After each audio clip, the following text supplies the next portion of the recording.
I hit the floor hard. The sound of my body cracking against the bottom step still echoes in my head. My vision blurred, pain spreading like fire through my ribs. Above me, Bria leaned over the railing, her lips curved into a smirk she didn't bother hiding.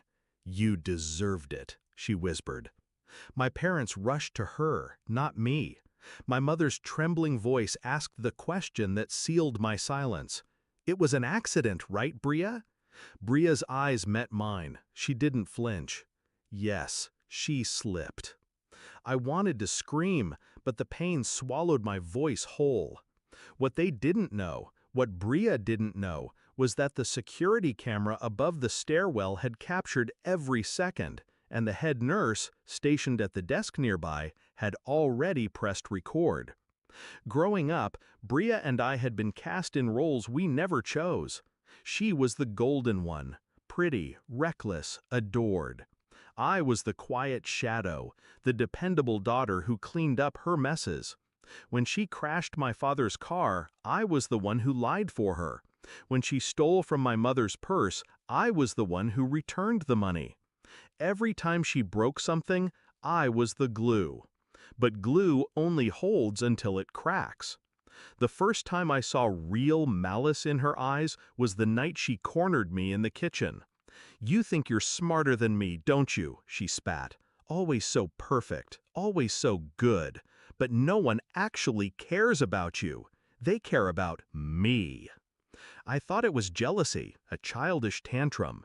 But that smirk at the bottom of the hospital stairs told me it was something darker. I didn't rage. I didn't beg my parents to believe me. I stayed silent, letting them cradle her as if she were the one bleeding. That's when clarity set in. They had chosen their side long ago. Fine, let them. I would show them what it meant to overlook me. 2 weeks in that hospital bed gave me time. Time to breathe through the pain. Time to plan. The footage was in the hospital system, too sensitive to delete, too damning to ignore. I requested a copy through the head nurse, framing it as insurance for liability. She didn't ask questions. She slipped me the file quietly, her knowing eyes a promise of discretion. From there, it was methodical. First, I secured an external hard drive. One copy for me, one tucked safely into a lawyer's office under my name. No one could erase what Bria did now. Second, I waited. Timing mattered. If I exposed her too soon, they'd dismiss it as misunderstanding. No, I needed Bria comfortable, arrogant, careless. So I smiled when she visited my hospital room, feigning weakness. She leaned close once, whispering, "Next time, maybe I'll make sure you don't get up." Her mistake. She thought I was still the glue. My discharge day came. They all stood there, Mom, Dad, Bria.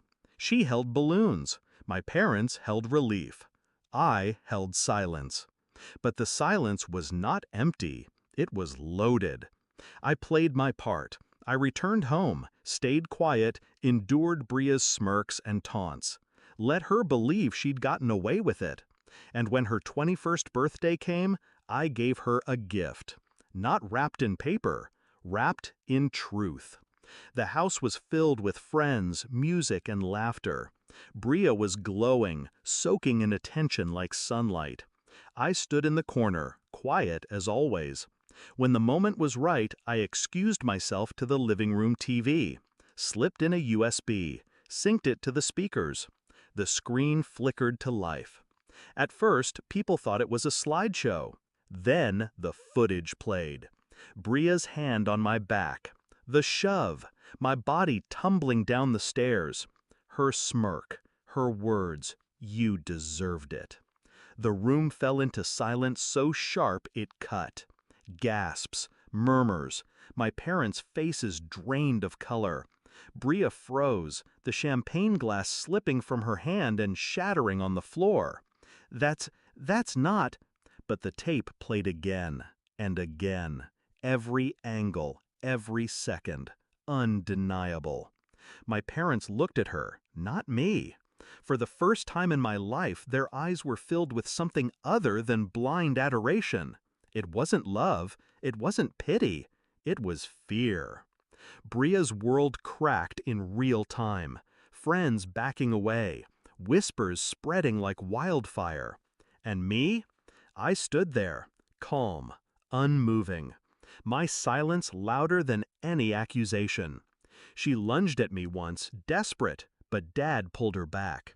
His voice broke when he finally said the words I'd waited my entire life to hear. "What did you do, Bria?" By the next morning, she was gone. Expelled from the university, cut off financially, branded by her own actions.